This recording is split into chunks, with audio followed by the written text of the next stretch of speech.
Hi friends, எல்லோருக்கும் வணக்கம். எல்லோரும் எப்படி இருக்கீங்க? எல்லோரும் நல்லா இருப்பீங்கன்னு நினைக்கிறேன். இன்றைக்கி என்ன வீடியோன்னு பார்த்தீங்கன்னா, நிறைய பேர் அம்மா வந்து மட்டன் குழம்பு செய்கிறது எப்படி ரெசிபி போடுங்க ஃபுல் வீடியோ போடுங்க அப்படின்னு சொல்லிட்டு நிறைய பேர் ரொம்ப நாளாக கேட்டிருக்கீங்க. ஸோ அவங்களுக்காக தான் இந்த வீடியோ வந்து எடுக்கிறேன். இன்றைக்கி நான் தான் இன்றைக்கி வந்து செய்ய போகிறேன். அம்மா எப்படி செய்வாங்களோ அந்த மெத்தடில் தான் நான் எப்போவுமே செய்வேன். இன்றைக்கி வந்து நான் தான் செய்ய போகிறேன். அதனால் இன்றைக்கி நான் வீடியோ எடுத்து கண்டிப்பாக உங்களுக்காக போடுறேன். ஓகே, அதுக்கு என்னென்ன பொருள் தேவை, எப்படி செய்கிறேன் அப்படிங்கிறத நம்ம பார்க்கலாம். இப்போ வாங்க வீடியோக்குள்ளே போகலாம். ஃப்ரெண்ட்ஸ், இப்போ பார்த்தீங்கன்னா நான் வந்து 1/2 கிலோ மட்டனுக்கு வந்து தேவையான அளவு வந்து நான் எடுத்திருக்கேன் வெங்காயம். இது பார்த்தீங்கன்னா ஒரு 1/4 கிலோ வெங்காயம் இருக்குதுன்னு நினைக்கிறேன். 1/4 கிலோ கொஞ்சம் அதிகமாகவே இருக்குது, ஏன்னா பெருசாக இருந்துச்சு வெங்காயம். அதனால் நீங்கள் மட்டனுக்கு தகுந்த மாதிரி வெங்காயம் சேர்த்துக்கோங்க. ரொம்ப அதிகமாக வெங்காயம் போட்டாலும் வந்து குழம்பு இனிச்ச மாதிரி இருக்கும். சரி, இப்போ என்னென்ன போட்டிருக்கேன்னு பார்க்கலாம். வெங்காயம், அதில் வந்து பூண்டு ஒரு 4-5 பல் பூண்டு போட்டிருக்கு. அதுக்கப்புறமா கருவேப்பிலை, மிளகாய், வரமிளகாய், இதெல்லாம் வந்து சேர்த்துக்கிட்டேன். வெங்காயம், பூண்டு, வரமிளகாய், கருவேப்பிலை போட்டேனா. இது வந்து கருவேப்பிலை பொறிக்கு போன கேப்பில் அந்த வெங்காயம் வந்து லைட்டாக தீஞ்சிருச்சுங்க ஃப்ரெண்ட்ஸ். ஒரு சில வெங்காயம் லைட்டாக இந்த மாதிரி கருக விட்டுறாதீங்க நீங்களும். தெரியாமல் தீஞ்சிருச்சு, ஆனால் லைட்டாக, அது ஒன்றும் பிரச்சனை இல்லை. இப்போ வந்து இதெல்லாம் நல்லா வதங்கட்டும். மிளகாய் வந்து நான் வந்து ரொம்ப சீனி மிளகாய் ரொம்ப காரங்கிறதுனால அளவாக போட்டிருக்கேன். நீங்கள் காரத்துக்கு தகுந்த மாதிரி கூடவோ குறைவோ சேர்த்துக்கோங்க. மட்டனுக்கு தகுந்த மாதிரி வெங்காயம் வந்து தோல் உரிச்சுக்கோங்க. ஒரு சிலர் வந்து மட்டன் கம்மியாக இருக்கும், ஆனால் குழம்பு நிறைய வேணும்னு சொல்லிட்டு நிறைய வெங்காயம் உரித்து நிறையா மசாலா அரைச்சி வைப்பாங்க. அது வந்து டேஸ்ட்டே இருக்காது, இனிச்ச மாதிரி ஒரு மாதிரி இருக்கும். அதனால் அளவுகள் வந்து கரெக்டாக போட்டிங்கன்னா தான் சாப்பிட்றதுக்கு நல்லாயிருக்கும். இப்போ வந்து கொத்தமல்லி வந்து ஒரு 3-4 டேபிள் ஸ்பூன் போட்டுக்கோங்க. நான் வந்து ஒரு சின்ன ஸ்பூனில் தான் போட்டேன், 3 டேபிள் ஸ்பூன் போட்டிருக்கேன். அதுக்கப்புறமா ஜீரகம் வந்து ஒரு 2 டேபிள் ஸ்பூன். அதுக்கப்புறமா கடலை, குறுமிளகு வந்து ஒரு 7-8 போட்டிருக்கிறேன். குறுமிளகு நிறைய போட்டிங்கன்னா தான் நல்லாயிருக்கும். குறுமிளகு, சீரகம், கொத்தமல்லி. சீரகத்தை விட கொத்தமல்லி ஒரு ஸ்பூன் அதிகமாக போட்டுக்கோங்க. கொத்தமல்லி ஒரு 4 டேபிள் ஸ்பூன், சீரகம் ஒரு 3 டேபிள் ஸ்பூன், அப்புறம் குறுமிளகு ஒரு 7-8 போட்டுக்கோங்க. அதுக்கப்புறமா அளவாக ஒரு 10-20 கடலை போட்டிருக்குறோம். ஒரு 20 கடலை இருக்கும் கடலை. அதுக்கப்புறமா தேங்காய் துருவி போட்டுட்டேன். பட்டை, கிராம்பு, சோம்பு, இஞ்சி எல்லாமே வந்து சேர்த்துக்கிட்டேன். நான் வந்து வீடியோ ஷூட் பண்ணும் போது என்ன சொல்கிறது, டிஸ்டர்பன்ஸ் அதிகமாக இருந்ததுனால நான் வந்து அதிகமாக ஒவ்வொன்றையும் வந்து நான் எடுக்க முடில. இங்கே பாருங்கள், இந்த மாதிரி இலை வறுப்பாக வறுத்துக்கோங்க. அப்படியே கோல்டன் கலரில் இருக்கா கொத்தமல்லி, அந்த கலரில் இருந்தால் மட்டும்தான் குழம்பு டேஸ்ட்டாக வரும். கொஞ்சம் கருகிட்டாலும் வந்து நல்லா இருக்காது. அதனால் கோல்டன் கலர் வர வரைக்கும் லைட்டாக வறுத்திங்கன்னா போதும். இப்போ வந்து இதில் என்னென்ன போட்டிருக்கேன்னு உங்களுக்கு தெரியும்.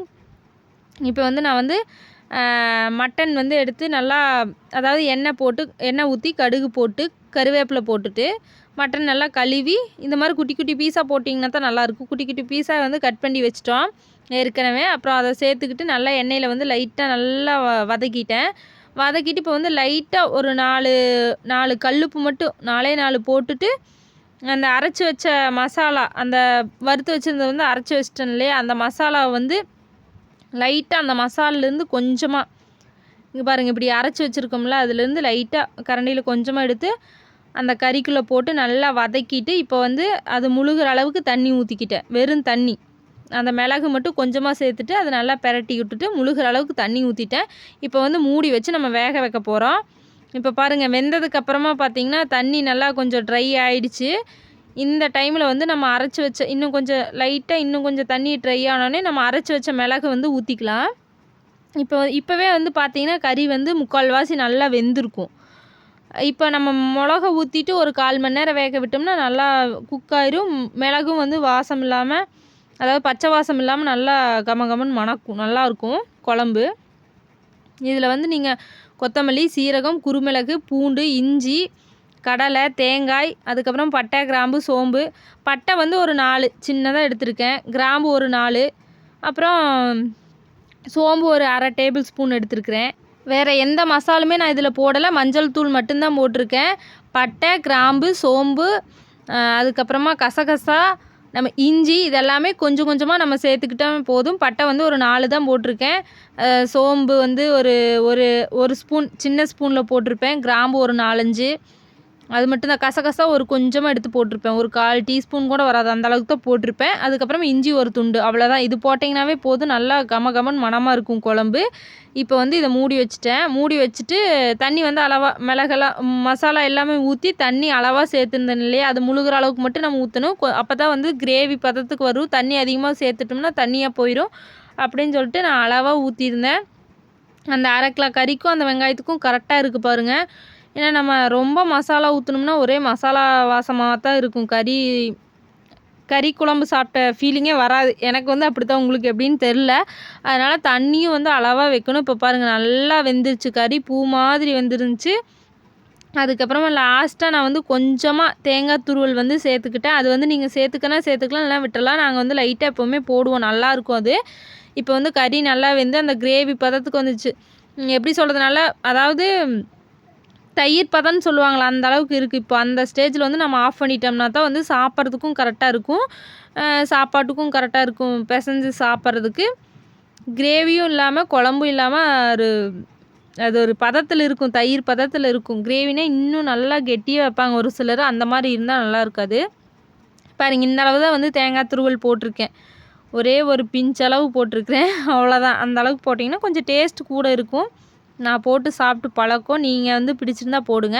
இப்போ வந்து நம்ம கொத்தமல்லி தழை தூவி இறக்கிட்டோம்னா சூப்பரான மட்டன் கிரேவி வந்து ரெடி ஆயிடும். பாருங்கள், கொத்தமல்லி தழை போட்டுட்டேன், பார்க்குறதுக்கு எப்படி இருக்குன்னு பாருங்கள். நான் சொன்ன மாதிரி அந்த தயிர் பதத்தில் இருக்கும், ரொம்ப கெட்டியாக இல்லாமல் குழம்பு மாதிரி இல்லாமல்.